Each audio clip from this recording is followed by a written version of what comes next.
Life after the wedding was a dream come true for Daniel and Nina. Every morning, Daniel would kiss his wife's forehead before heading to work, and Nina would smile from the balcony, watching him leave, the same house she once believed she would never belong to. After all the chaos, they had finally found peace. Daniel was expanding his company, and Nina was managing a growing chain of fruit shops. Together, they were building a future full of love and ambition. Madame Eleanor had become an important part of their lives. Though she still carried her signature sternness, she had learned to accept and appreciate the daughter-in-law she once fiercely opposed. Family dinners were now filled with warmth and laughter, sounds that had once felt foreign in the grand mansion. But just when everything seemed perfect, a shadow from the past silently returned. In a dim apartment across town, Lila stood before a mirror. Her face had changed, no longer masked with fake charm, but hardened by bitterness and rage. She had lost everything, her status, her job, her money, all because of Nina. "You really thought it was over, didn't you, Nina?" Lila sneered. "I'll show you happiness isn't meant for someone like you." She picked up her phone and dialed a familiar number. "Start the plan. I want Daniel to lose everything, his company and her." A deep male voice answered on the other end. "Are you sure about this?" Lila clenched her jaw. "Absolutely. This time there's no way out." The next few days passed like any other. Nina spent her mornings at the shop, her afternoons handling inventory and staff, and her evenings cooking dinner with Daniel, followed by quiet moments together under the stars. Life felt stable, predictable, safe, until a woman named Claire walked into one of Nina's stores. She wore a crisp white blouse, carried an elegant purse, and introduced herself as a business consultant. "I've been following your expansion," she said with a polite smile. "You're doing remarkable things. I'd love to help you scale to the next level." Nina, flattered but cautious, thanked her and took her card. What she didn't know was that Claire was Lila. Disguised, renamed, and with a forged background, Lila had returned, this time not as an assistant, but as a wolf in designer clothing. At home, Daniel had been unusually tired. He chalked it up to stress at work, long meetings, and expanding the company. But one night, he suddenly collapsed in the kitchen. "Daniel!" Nina screamed, catching him before he hit the floor. They rushed to the hospital. The diagnosis? A severe allergic reaction. Something in his food triggered it. But Nina had cooked everything herself, just like every other night. "I don't understand," she whispered, holding his hand as he lay unconscious. Outside the hospital room, a nurse walked past with a quiet whisper to another. His records were altered. Someone switched his allergy profile last week. Nina didn't hear it, but someone else did. "Claire." She smiled slightly as she disappeared down the corridor. Daniel woke up the next morning, his head heavy, his throat dry. Nina sat beside him, her eyes puffy from crying. "You scared me," she whispered, clutching his hand. He gave her a weak smile. "I'm okay now, I think." "What happened?" "You had an allergic reaction," she said softly. "They said it was something in the food, but I made everything myself, just like always." Daniel frowned. "That doesn't make sense. I've never reacted to your cooking before." The doctor came in and checked his vitals, assuring them he would be fine with rest. But something still didn't sit right with Nina. That night, after Daniel was discharged, she went home and checked all the ingredients in the kitchen. Everything was fresh. Everything was safe. So how did it happen? Meanwhile, Claire continued her visits to Nina's other shops. She offered small suggestions, asked the right questions, and gradually gained the trust of some of Nina's younger employees. "She's so professional," one assistant said. "Maybe she could help us upgrade our delivery process." "She's already improving our inventory system," another added. Nina noticed, but she didn't feel threatened, just uncertain. Then, late one evening, Nina passed by Claire's car parked outside one of the shops. She wasn't meant to see it, but she did. And inside, for just a second, she saw Claire pulling off a dark wig, revealing the same bitter face she thought was gone forever. Nina's breath caught in her throat. "Lila?" She stepped back quietly, heart racing. Her instincts screamed to run, to warn Daniel, but she paused. She had to be sure. She had to find proof, because if Lila was back, this wasn't over. Nina couldn't sleep. All night, her mind replayed the image of Claire pulling off that wig, revealing the familiar face she had hoped never to see again. Lila. the woman who once nearly destroyed her life, her love, and her reputation.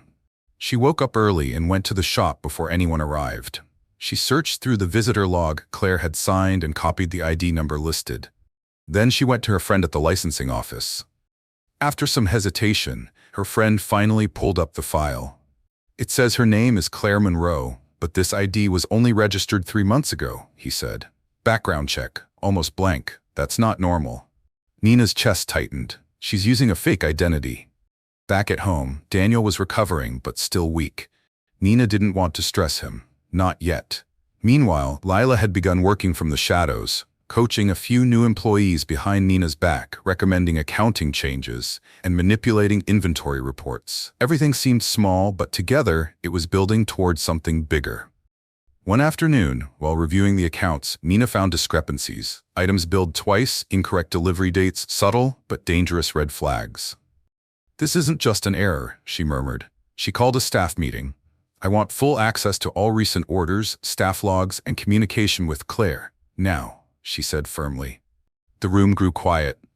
Nina was done being passive. This was her business, her name, her life, and she was not going to let someone like Lila take it away again. Lila had always been clever. She knew Nina was close to uncovering the truth, so she acted fast.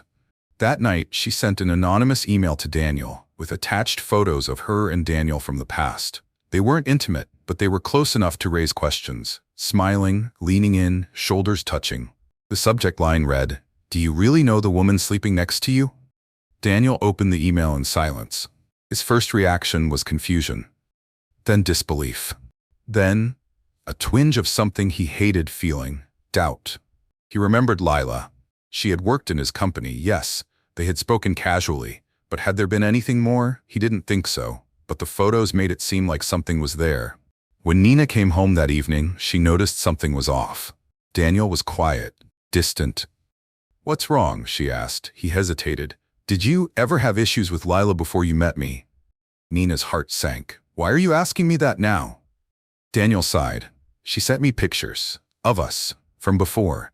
She made it look like we were more than we were." "And you believed her?" Nina asked, her voice cracking. "I don't want to, but I need to know the truth." Nina stepped back, hurt flooding her eyes. "You think I'd lie to you? After everything we've been through?" Daniel looked down. He didn't answer. In that moment, the silence between them was louder than any scream. Nina didn't sleep that night. She lay in bed staring at the ceiling while Daniel dozed off beside her. Her heart was heavy, not just from the doubt in his voice, but from the realization that Lila's return was far more dangerous than she thought. The next morning, she quietly slipped out of bed and went to visit Margaret. Her grandmother saw the pain in her eyes the moment she walked in. "What happened, child?" she asked gently. Nina sat down, her voice shaking. "Daniel. He saw those photos, the ones Lila sent. He doesn't know what to believe." Margaret frowned. "You told him the truth?" "Yes, but he's unsure, and it hurts." Margaret reached for her hand. "When love is tested, it either breaks or becomes unshakable. You have to stand your ground, Nina, and you need to know something. Something I've kept from you." Nina looked up, confused. Margaret took a deep breath. "I'm not your biological grandmother." The room went still. "What?" Margaret nodded slowly. "I raised you as my own, but your real parents, they died when you were just a baby. Your mother was my sister. She left you with me before she passed. I never told you because I was afraid you'd feel abandoned." Nina's heart pounded. "Why now?" "Because the woman you're fighting against, Eleanor, she knew your mother." Nina's breath caught. Margaret continued. "You are not just connected to Daniel by love. You're part of a story much deeper than either of you knew." Nina sat in stunned silence, her world shifting. Not only had Lila planted doubt in her marriage, but now her very identity had changed. Madame Eleanor sat alone in the garden, sipping tea and trying to clear her mind. Ever since Nina had entered their lives, she had watched her son change, for the better. But now, with all the recent tension and Lila's resurfacing, unease returned to her heart. She hadn't spoken to Nina in days. Then, without warning, Margaret arrived at the mansion. Eleanor stood, surprised.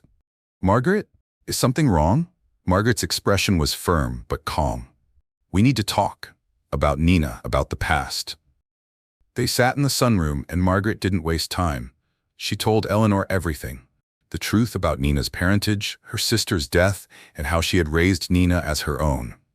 When she finished, Eleanor was silent for a long moment. Then her eyes widened. "Your sister? Her name was Clara, wasn't it?" Margaret nodded. Eleanor set down her tea. "Clara was my closest friend. We studied together. She was the kindest woman I knew, until she disappeared after the war." Margaret's voice softened. "She didn't disappear. She ran. She was pregnant, scared, alone. She gave Nina to me before she died." Tears welled in Eleanor's eyes. "So Nina is Clara's daughter?" Margaret nodded. "And that means she is part of your family too." For the first time, Eleanor's voice trembled. "I've been so wrong. She's not just Daniel's wife," Margaret said. "She's your legacy." Eleanor stood slowly. Her hands shook slightly as she looked out the window. "All this time, I was trying to protect my son, but I was turning away the last connection to someone I loved like a sister." Then, with newfound resolve, Eleanor whispered, "I have to fix this." Daniel returned home that evening, still carrying the weight of doubt. He found Nina sitting on the balcony, staring out at the fading sky. Her face was calm, but her eyes betrayed the storm within. "I know about the photos," she said before he could speak. Daniel lowered his gaze.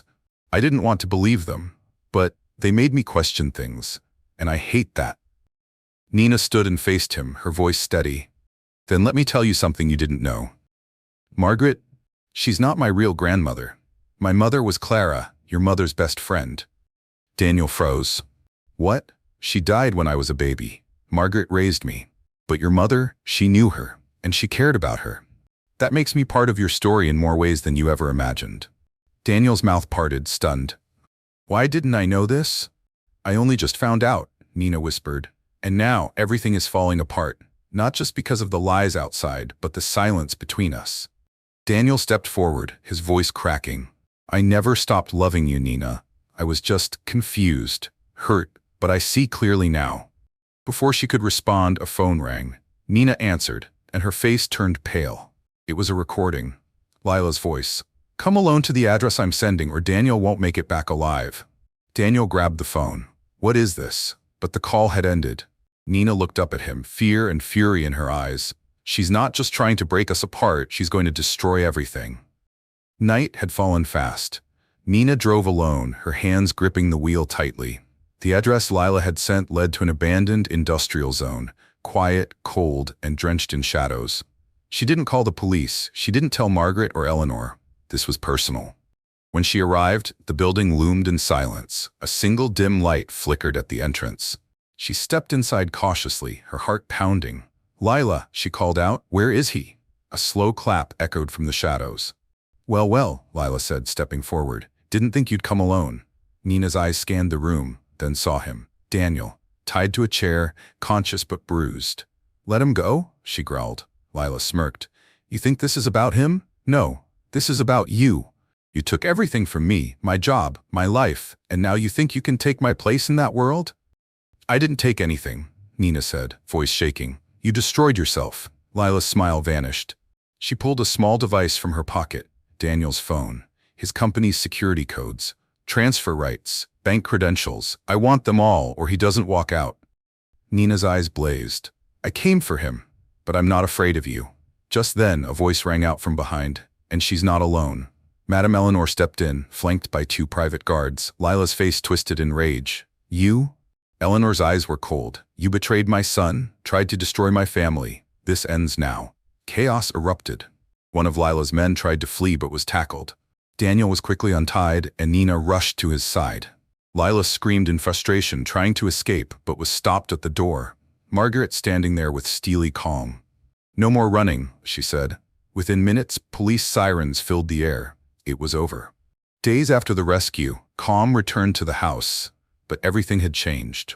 Lila was behind bars facing multiple charges for fraud, attempted kidnapping, and corporate sabotage. Her fall was swift and absolute. Daniel recovered slowly, both physically and emotionally, but he never left Nina's side. One morning, he brought her breakfast in bed, something he hadn't done in weeks. She smiled as he placed the tray down, then looked up at him. "You're really not letting me out of your sight now, are you?" "Never again," Daniel said, kneeling beside her. "I doubted you once. I won't make that mistake again."